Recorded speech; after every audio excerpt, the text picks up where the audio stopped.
యేసుప్రభు వారు వెళుతూ మనకు ఆదరణకర్త అయిన పరిశుద్ధాత్మ దేవుణ్ణి మనకు పంపించారు. ఆ పరిశుద్ధాత్మ దేవుడు ప్రియులారా మనలోనికి వస్తే అప్పుడు మనలోనే ఉన్న దుర్గుణాలన్నీ కూడా నశింపవుతాయి. ఎప్పుడైతే దుర్గుణాలు నశింపవుతుందో దాన్ని నూతన జీవితం అంటారు, దాన్ని కొత్త జీవితం అంటారు పిల్లారా.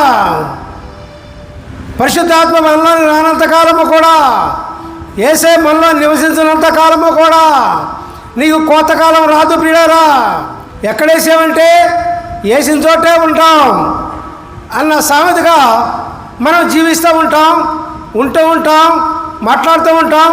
ఏదో కాలం అట్లా గడిచిపోతూ ఉంటుంది. కానీ పిల్లారా కోతకాలం అదే దేవుడు సమయం ఇస్తూ ఉన్నాడు. కోతకాలం వరకు ఉండుని, కోతకాలం వరకు, మారు మనసు వచ్చే వరకు, నూతన జీవితం వచ్చే వరకు, క్రొత్త జీవితం వచ్చే వరకు ఉండమని దేవుడు చెబుతూ ఉన్నాడు. మరి ప్రియులారా దేవుడు చెప్పిందంతా కూడా నూతన జీవితం కోసమే ప్రియులారా. నూతన జీవితం ఎట్లా వస్తుంది ప్రియులారా? అందుకని యెషయా గ్రంథంలో కొత్త ఆకాశమును కొత్త భూమిని సృష్టించబోతూ ఉన్నాను అన్నారు. కొత్త ఆకాశము కొత్త భూమి అంటే ఏది ప్రియులారా? ఏది కొత్త ఆకాశము కొత్త భూమి అంటే ఏది చెప్పండి, ఏది చెప్పండి ఒకసారి. కొత్త ఆకాశము కొత్త భూమి అన్నారా? బైబిల్ అన్నారుగా. కొత్త ఆకాశము కొత్త భూమిని నేను సృష్టించబోతున్నాను అన్నారు. ఏది కొత్త ఆకాశం కొత్త భూమి? ఎక్కడుంది చెప్పండి? ఏ ఊరిలో ఉంది? ఏ దేశంలో ఉంది? ఏ ప్రాంతంలో ఉంది? ఎక్కడ ఉందో చెప్పండి. చెప్పండి, ఒక మాట చెప్పండి.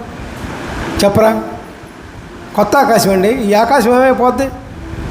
ఈ ఆకాశం ఏమైపోద్ది? ఈ భూమి ఏమైపోద్ది? అది పోద్దా? కొత్త ఆకాశం అన్నారు, కొత్త భూమి అన్నారు. మరి ఈ ఆకాశం ఈ భూమి ఏమైపోద్ది? చెప్పండి, మీరు మాట్లాడండి. మీరు మాట్లాడాలనే నా కోరిక.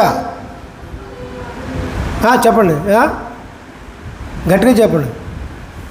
చెప్పేదండి గట్టిగా చెప్పండి. ఎవరు మాటల్లో వేయలేవు. కొత్త ఆకాశం కొత్త భూమి అంటే ఏది? కొత్త ఆకాశము కొత్త భూమి అంటే నూతన జీవితమైన మా ప్రియులారా దేవునికి స్తోత్రం.